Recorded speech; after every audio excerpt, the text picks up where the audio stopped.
And welcome to Studio 5. We are in the end of season 9. We've been doing this for 9 years, and this is the final episode of season 9. Here today, we want to give you a preview of 3 films you want to see.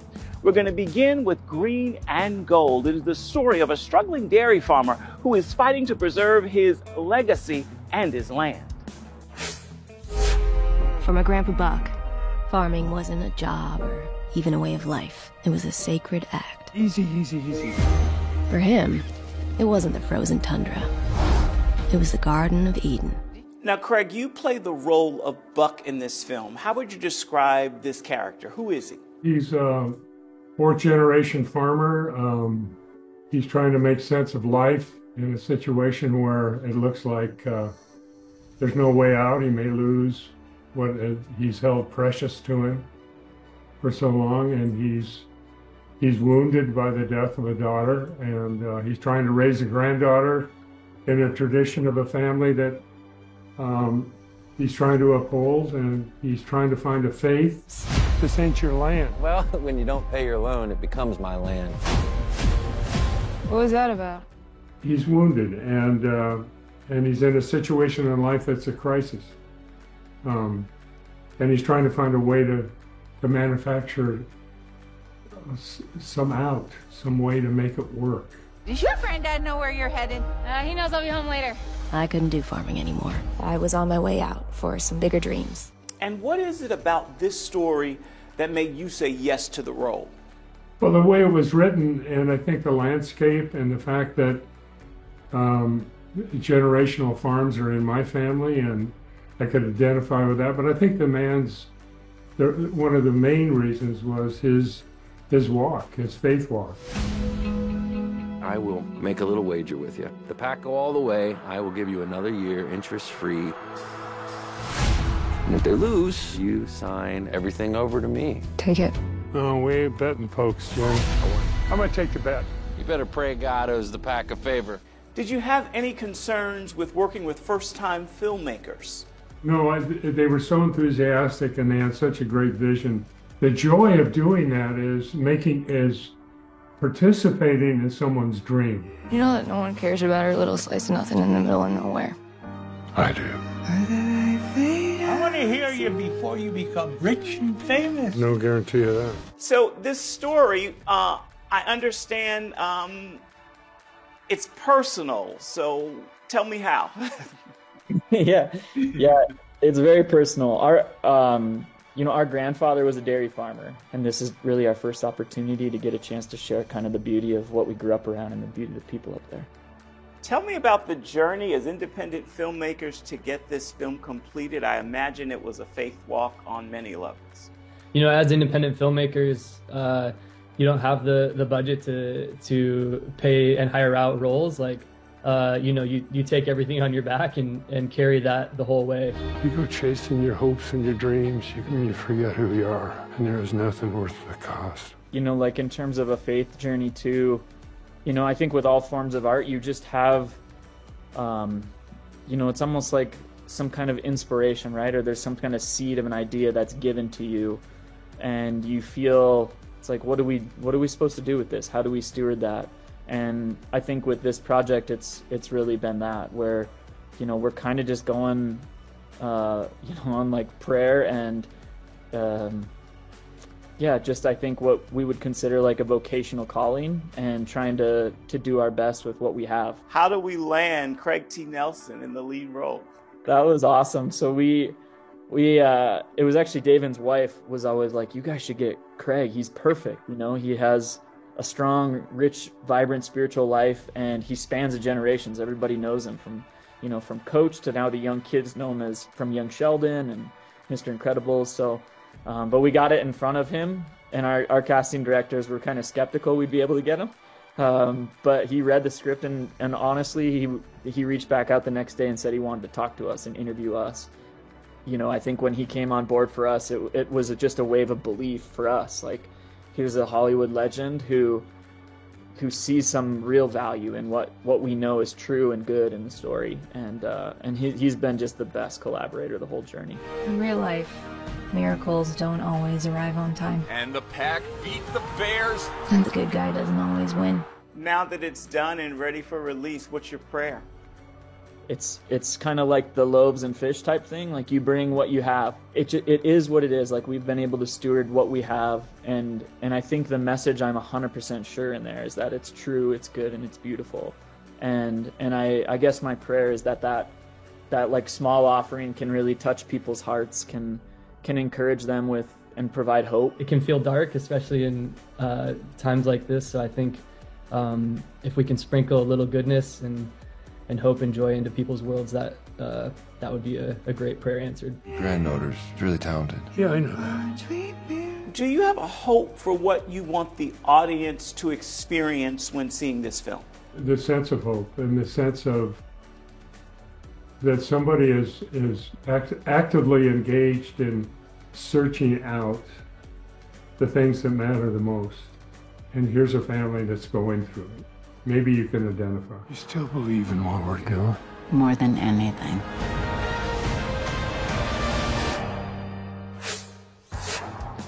Green and Gold hits theaters January 31st. Still to come, a military team fights for survival. We have multiple dead, multiple wounded. We need a medevac right now. We're talking with the producer and director of Valiant One. They've been taken in by a North Korean family. And one of the most important things I wanted to convey in that scene and overall is that people love the same. No matter where you were born, where you are currently. Welcome back to Studio 5. Next up on this preview is Valiant One. It's a military thriller. Imagine a helicopter of American soldiers crashes in North Korean territory. Our Father, who art in heaven, hallowed be thy name. So this story, inspired by true events. Tell me how it all comes about. Yeah, so the story is inspired by an incident. My high school buddy is a Navy SEAL. His name's Todd Charbot, and we reconnected at my high school reunion. So I said, "Hey, man, I'm a film producer. I'm also a massive supporter of the military. I'd love to pick your brain about stories, and if nothing else, it's story time. I love hearing about the sacrifice these guys." And these men and women are making for us. So we went and had coffee, and he started telling me all about some of the missions, and he mentioned this one story about when the one time he was pretty sure this was it. This is the moment I'm gonna die. Thy kingdom come. Thy will be done on earth as it is in heaven. And I was like, well, that's a movie. It's a perfect setup for an underdog story, perfect setup for a reluctant hero. Rockman Gear Up. Great.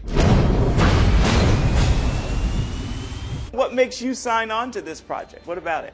Really, I came at it as a producer. I produced a lot of movies for a long time, and I was really a producer on the movie for the first 10 years. We were going to make this movie about 10 years ago. We had a lot of directors on this along the way, and when we lost our last director, I said, you know what, guys, I think I should do this. I think I wrote it with a guy named Eric Tipton. I think I can do this. Let's focus on the mission. Can we even call this a mission? We're going to be on the ground for like 20 minutes. Do you take anything seriously? No. And as a producer who's very much a creative producer who sits side by side with the director as he or she is doing their job, I've been down that road so many times, just never sitting in that chair. So it was really that. It was my confidence that I could pull it off, the support that I had from my partners, and a deep knowledge of the story and the characters. We have multiple dead, multiple wounded. We need a medevac right now. They can't get us. We're in North Korea. So you're gonna have to get these people out of here. Sir, respectfully, I'm trained to analyze data, not this. Right now, you're the leader. The theme of can I rise up You know, if it were me, what would I do? The idea of your main character going from somebody who's deeply selfish and only concerned about themselves, to the guy that by the end of the movie is willing to sacrifice himself for his team. That's something that we're passionate about as a company and as creatives and individuals. We'll do the long hours and months, quite frankly, away from our families to be able to tell that story, so that hopefully other people can be inspired by it. So from the very first time that Steve told us about this project, we as a company were like, man, let's find a way to bring that to life. So you gotta be that for them and for yourself. Don't let it end here. Take me back, both of you, to filming. What was that day-to-day like? It was packed. There was a lot to do. I mean, an incredible experience, because working with this cast, Chase Stokes, Lana Condor, the entire team that makes up our 5 characters, they were an absolute pleasure and supportive and collaborative. It was awesome. Following a guy who has no idea what he's doing.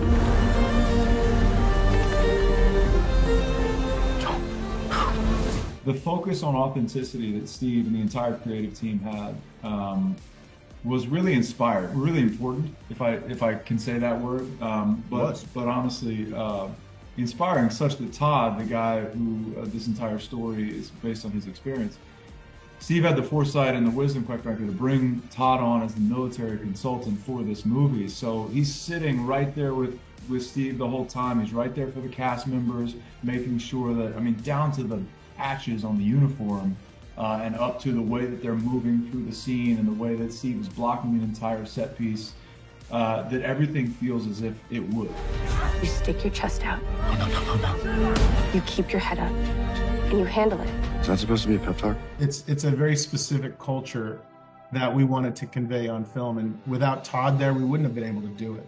So it was a fun experience to have him there. As we sit here now, what's your hope for people in terms of what they take away or what they get from this project, both of you?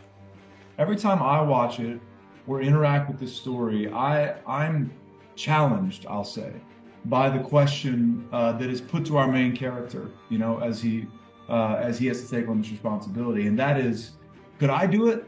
Do I have what it takes? Do I have the courage? Do I have the self-sacrifice necessary to be able to step into that position of leadership and put others first? I'm inspired by that every time I interact with this story. And so for me, that's what I hope the audience member takes away. I hope they're asking themselves that in a way that's positive and inspiring, and challenges them to be a little bit better than before they saw the film. It will seem pretty smart. Why choose this? Where I come from, there just isn't a lot of options. Our country has given me so much, and I wanted to give back. People love the same. No matter where you were born, where you are currently, family is most important. And I wanted to convey that through the lens of U.S. soldiers looking at what should be their enemies, right? And what we've been taught as their enemies. They love the same. Lead us not into temptation, but deliver us from evil. Valiant One is in theaters this Friday. We caution you, it's rated R because it is a military thriller. We need to take a quick break, but before we do, here is this week's Studio 5 Snapshot. We're pulling back the curtain on a new documentary series, Who's Behind Black Art? It's the work of acclaimed film director, writer, and producer John Campbell. It explores the lives of 5 contemporary black artists in North America. It is a very rare look at the challenges, circumstances, trials, failures, racial injustices, and the drama young artists face breaking into the industry. The series can now be seen on Aspire TV, and these images are this week's Studio 5 Snapshot. Straight ahead. I think for me, Unbreakable Boy is a spirit. You could break every bone in your body, but never this boy's spirit, and it's pretty magical. A Studio 5 first look at the Unbreakable Boy.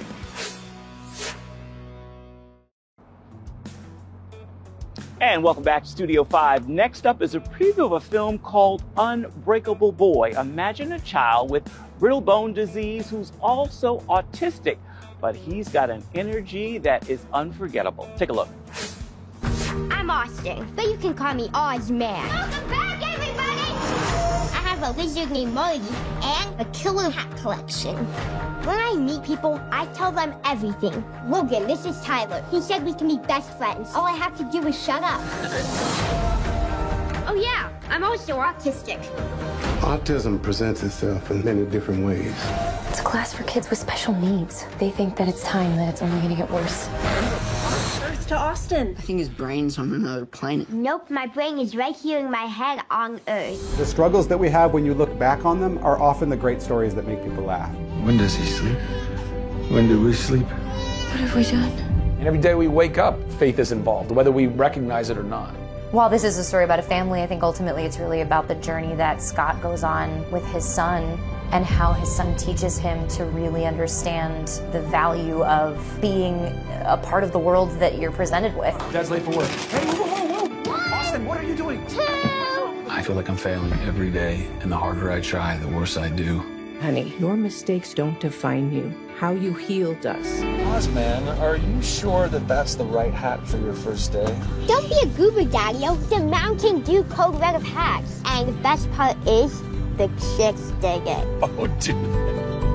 I think for me, Unbreakable Boy is a spirit. You could break every bone in your body, but never this boy's spirit. And it's pretty magical. To me, it was just a great opportunity for something that was funny and heartwarming and some real honest heartache that all parents go through. I feel like Unbreakable Boy is the story of a father finding a love for life through the eyes of someone who maybe shouldn't have the joy that he had. You know, I feel Scott's journey very personally. I hope that my faith is strong enough that I can finish the race. I hope that I am the Unbreakable Boy. Oh. This milkshake is perfection. This is the best day of my life! Okay. So happy to hear that. For me, God really designs the stories that He wants me to tell, and when I feel that nudging in my spirit, it's like, okay, this is a story that I got to tell. We get to watch two people thrown in way over their heads, learning to raise a kid who is really ultimately going to inspire them and encourage them throughout their lives and bring them closer together. Life is a roller coaster, and sometimes it's really fun and sometimes it's terrifying. There's an unconditional love underneath the family that each has to have for each other. I'm just a regular mess. And I don't expect you to be a perfect prince. That'd be really boring. To watch this couple decide to choose each other, I think is really powerful. So do you want to struggle together or do you want to struggle apart? Apart, definitely. I hope that what people walk away with is some form of enlightenment. And whether that's marriage or faith or just with a smile on their face because they thoroughly enjoyed the movie. It's a beautiful family story about father and the son and the bond that they have. I wish I could enjoy anything as much as my son enjoys everything. Ultimately, this boy that he has, with all of his particular struggles, helped to shape Scott and encourage him to be the man and the father he was meant to be. I spent most of my son's life trying to figure him out so I could fix him. But it turns out he wasn't broken at all.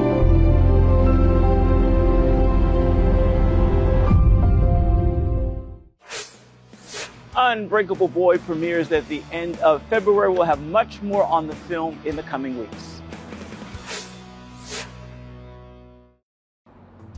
Welcome back to Studio 5. As you know, music helps us to bring you this show each and every week. So let's take a look at what's playing in my ear this week.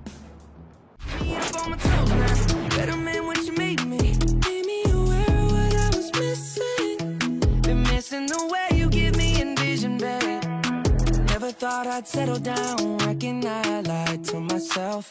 I was busy focusing on being by myself. Set my feelings to the side, they all got dusty on a shelf. You wiped them down when I had nothing left. Could you be here with me forever, ever, ever? Would you be here with me forever, ever, ever? On that musical note, we are just about out of time for this final edition of Studio 5 Season 9. Take a look at what we've got for you come next season.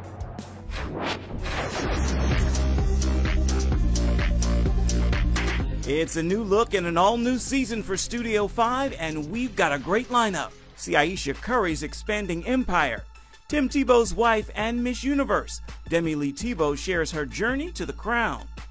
And we're tasting a new segment, Food for Thought, with Chef Kyle Folks. You started with humble beginnings. You were working in a hotel. COVID forces you to pivot there.